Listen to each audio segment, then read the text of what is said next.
What's up, Suhai AP Biology students? This is Mr. McLeod coming at you with the first of a series of podcasts dealing with our summer assignment, which is chapters 50 through 55 in our textbook. I hope your summer's going well and that you are finding time to have some fun. When you are doing this summer assignment, remember that this is a college biology class, not just an advanced high school biology class. In a normal college biology class, you would attend 3 to 4 hours of lecture each week, which is what these podcasts are designed to emulate. You would then be asked to read chapters from the book each week outside of class, which is what the chapter study guides are designed to emulate. You would also attend a 2-hour lab each week, separate from your lecture. We will perform all the labs during the upcoming school year, both in my room and at Lake Superior State University, using their labs and equipment. So, get out a notebook and something to write with, and let's get started. In the AP Biology curriculum, there are 4 big ideas. This summer, we'll begin with big idea number 4, the complex interactions of biological systems. We're going to introduce the general concepts involved in biological systems, then delve into the math and the details when we get together for class next year. I chose this topic because I believe most of you already have a good general base of knowledge of these concepts, so we're going to move through them fairly quickly. However, you can always stop the podcast, go back, pause it, because you're going to be writing notes, so you can do these at your own pace. It's the beauty of podcasts. For example, our first topic this summer is ecology. Okay, so let's take some notes. Ecology is the scientific study of 2 important interactions that I'd like you to get in your notes. The first is the interactions between different organisms, such as you see here in this picture between the butterfly and the leaf. Get that in your notes. Secondly, ecology involves interactions between organisms and their environment or surroundings, like between the butterfly and the atmosphere. Get that in your notes as well. Recall that there are 2 main factors that influence ecosystems. The first are called biotic factors. Those are the living ones, and there are too many to list, but you can see several here in this picture. Get that definition and an example or 2 in your notes right now. The next are the abiotic or non-living factors, things like the gases in the air, rocks, sun, water, etc. Again, get that definition and an example in your notes. You should already know and understand that sunlight is the main energy source for life on Earth, so no need to get that in your notes. You most likely also know that producers are the green plants that photosynthesize and make food for all other organisms to use as well. Get that in your notes. We also call these organisms autotrophs because they make their own food. Add that to your notes as well. Now, in addition to plants, there are 2 other organisms that produce their own food. These are plant-like protists we call blue-green algae and some forms of bacteria. So also get those into your notes as well. Okay, now let's talk briefly about photosynthesis. Again, a concept you should be familiar with, and one we'll definitely go into much more detail later on during the class. Photosynthesis is performed by 3 organisms: green plants, blue-green algae, and some forms of bacteria. Again, we mentioned that, just important that you understand now. We're going to break those into 2 categories. Plants and green algae use light energy to convert carbon dioxide and water into oxygen and carbohydrates. Write that down. So that's blue-green algae and plants that use light energy to convert carbon dioxide and water into oxygen and carbohydrates. Now, bacteria use a process called chemosynthesis. Chemosynthesis. What this is they use chemical energy to produce carbohydrates. Get that down in your notes as well, and we'll talk about that in more detail later on in this class. Now, I know we're moving fast, so you can always pause or go back and review any of the information that we've talked about so far in this podcast. Now let's talk about consumers. Consumers are organisms that rely on other organisms for their energy and food, and are also called heterotrophs. Get that in your notes. A good example is like you see here with the cow grazing on the grass. In this case, the cow would be considered a primary consumer, also considered an herbivore, and we'll talk about that here briefly. That's because it feeds directly on the producers. Get that in your notes. Again, herbivores obtain energy by eating only plants like the caterpillar you see here in the upper right-hand corner, while carnivores eat only animals like Mr. Lion here in the picture.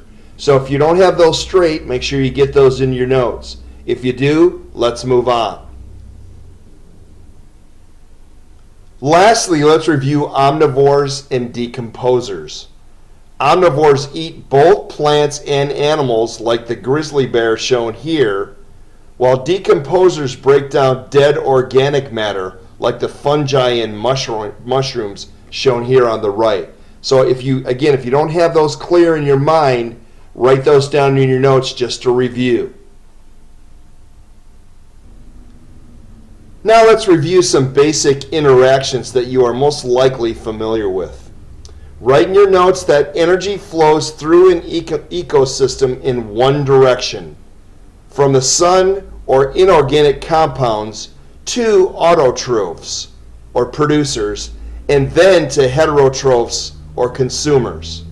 So again, write that in your notes.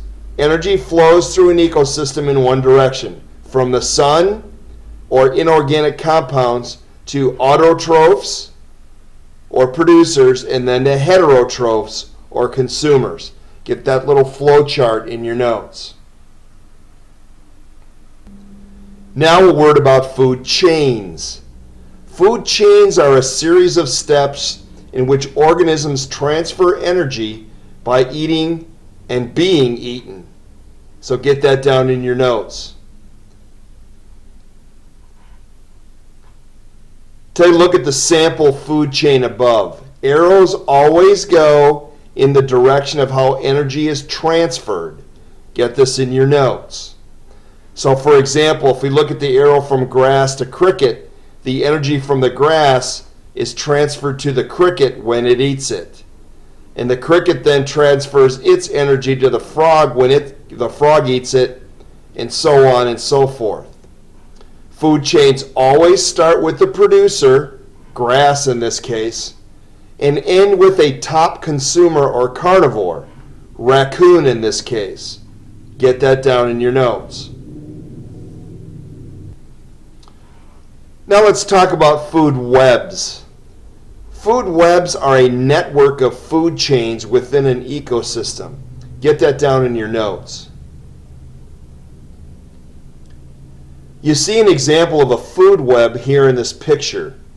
You should be able to identify at least two intertwined food chains in this food web. For example, one food chain might be grass, mice, raccoons, while another may be grass, mice, weasel, then hawk. Again, those are intertwined. So intertwined food chains are called food webs. So make sure you have that down in your notes. Now let's look at trophic levels. The word trophic means food. Get that in your notes. Now, a trophic level is each step in a food chain. So make sure we get that in your notes. A trophic level is each step in a food chain. Now let's look at the different levels in our food chain. Again, I'd like you to get these in your notes. Level 1, or the bottom or the base, is always the producers. Those could be green plants, blue-green algae, or bacteria. So you see them here on this diagram. Level 2, always the primary consumers, which are herbivores. They have to be because the herbivores are the ones eating the producers.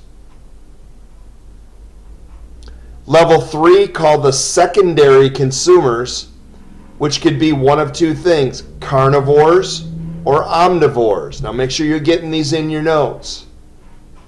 And then level 4 is always the tertiary consumers. And again, you're seeing these words here on this chart. These are also called top carnivores. Now also, I'd like you to notice that this diagram is in the shape of a pyramid. Get that in your notes as well. You need to be able to draw a pyramid like this, so it may be a good idea to draw this pyramid in your notes now so you have an example to work from. So go ahead and do that right in your notes. Here's a good example of turning the food web we used earlier into a trophic level pyramid. Write in your notes that the producers are always at the bottom and that the arrows point to the animal that is doing the eating. That's very important. So from the producers, we see the primary consumers, or herbivores. In this case, it's the grasshopper, mouse, and rabbit. Then we move up to the secondary consumers, or primary carnivores, which in this case are the snake and the weasel. And then finally we see the tertiary consumers, or secondary carnivores, sometimes called top carnivores in this case, which would be the owl. Again, the skill you need to learn is to turn the food web into a trophic level pyramid. So you see the food web on the right-hand side, and that's turned into a pyramid now on the left. Okay, now on to ecological pyramids, which is a diagram that shows the relative amount of energy or organisms contained within each trophic level of a food chain or web. So get that in your notes. And the ecological pyramid is a diagram that shows the relative amount of energy or organisms contained within each trophic level of a food chain or web. Now this energy pyramid shows the relative amount of energy available at each trophic level. Write that down.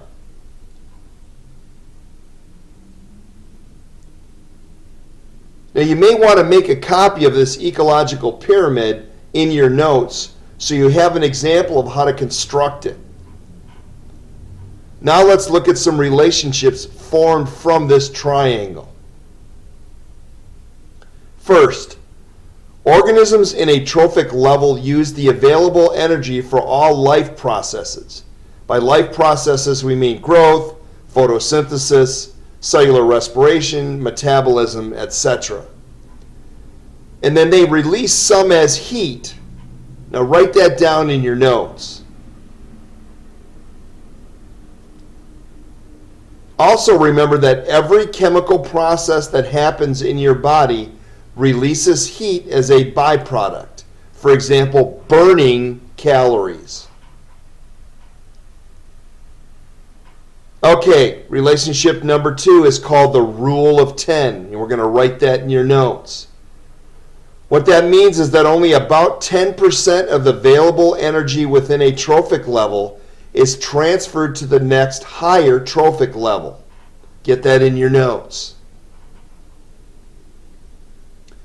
Now what that means is that 90% of the energy passed from level to level gets used by the organisms in that level. Write that down. Now, by the time we reach the top carnivores, only 0.1% of that energy is available for them to use. Now, make sure you properly label this pyramid in your notes with those energy relationships as well. Okay, now on to the last pyramid, the Biomass Pyramid you see here in the picture. This represents the total amount of living organic matter at each trophic level. So get that in your notes. Also, it'd be a good idea if you copy the Biomass Pyramid diagram in your notes so you know how to do it.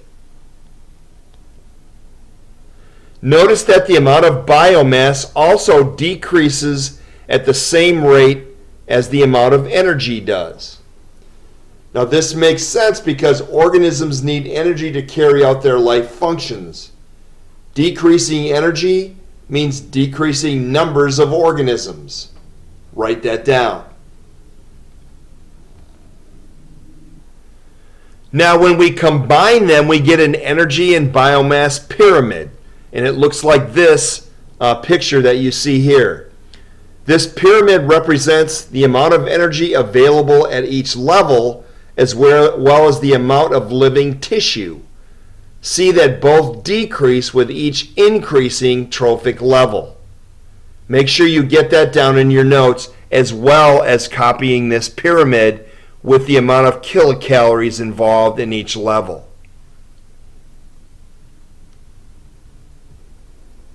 Okay, let's move on in our discussion of the relationship between organisms. Write in your notes that competition is when two organisms of the same or different species attempt to use an ecological resource in the same place at the same time. Write that in your notes. Competition for what, you say? When we talk about competition, are three things: food, water, and shelter. Not sure if you can see it here, but the lioness is trying very hard to protect a kill she is standing over, while the hyenas would love nothing better than to steal it for themselves, and maybe kill the lion in the process as well. Tough life, huh? Here are a couple more examples of competition. Monkeys compete with each other and other animals for food, while you see rams competing with each other for mates. A great question is this competition a good thing? Well, let's give an example. Until Americans introduced gray squirrels into parts of England in the early 20th century, red squirrels had been the only species of squirrel in that country. The gray squirrels were larger and bred faster and successfully competed for resources. As you might guess, within a couple of years of overlap in that area, the red squirrels disappeared. Now, this is a great introduction to natural selection. I'd like you to get this down. The red squirrels didn't just give up and die on purpose. They just got outcompeted by the gray squirrels. Now, because the gray squirrels survived, they could pass on the genes for larger size and faster breeding. Therefore, they lived, and eventually the red squirrels died out. Write that down. Now, we're going to come back to this again and again in this class. What we really mean is that species die not because of what they do or don't do. They die because they're genetically suited for the environment. And when that environment changes, if they're not changing with it, then they die. Again, tough life, huh? All right, the next biological relationship we want to talk about is the niche, N-I-C-H-E. Now write in your notes that the ecological niche involves both the place where an organism lives and the roles that an organism has in its habitat. Let's look at the example in this picture. The ecological niche of a sunflower growing in the backyard includes absorbing light, water, and nutrients for photosynthesis. It also provides shelter and food for other organisms like bees, ants, etc. And it also gives off oxygen into the atmosphere. Get that in your notes. Now, the ecological niche of an organism depends not only on where it lives, but also on what it does. Now, by analogy, it may be said that the habitat is the organism's address, and the niche is its profession or job, biologically speaking. Get those in your notes. If we look at the example in this picture, we see that the worm's niche is that it's located in the soil or lives in the soil or ground, and its job or profession is to mix the soil up, aerate it, if you will. Write that down as an example in your notes. Now on to the relationship we call predation, where one organism captures and feeds on another organism. Write that down. Now you probably already know that the predator is the one that does the killing, while the prey is the one that's the food. If you don't know that, make sure you get it in your notes.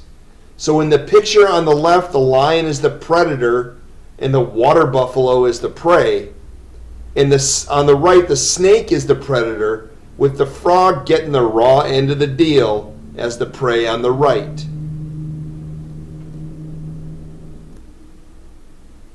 Now, predators and their prey have a predictable relationship that we can see here in this graph.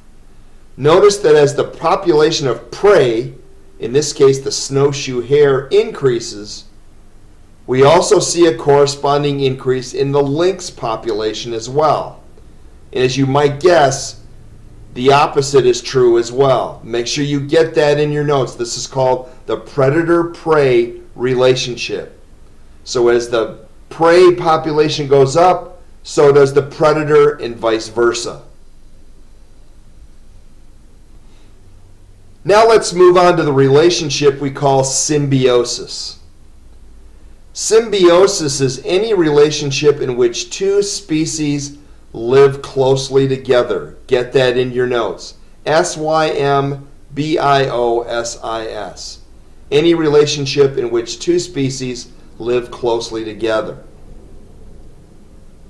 Now, our first example of this would be mutualism. Mutualism. Mutualism is the form of symbiosis where both species benefit. We call that a win-win. Get that in your notes. Now, an example would be insects and flowers. Insects like this bee on the left get to feed off the nectar of the flowers, and the flowers get the benefit of bees pollinating them and each other so they don't have to do it. So the bees pollinate the flowers, so the flowers benefit, but the bees also benefit because they get to feed off the nectar. Win-win. The second form of symbiosis is called commensalism. Commensalism. Commensalism is where one member of the association or relationship benefits and the other is neither helped nor harmed. We call that a win-zero relationship. Write that down. A win-zero, where one benefits and nothing happens to the other. An example would be the barnacles you see here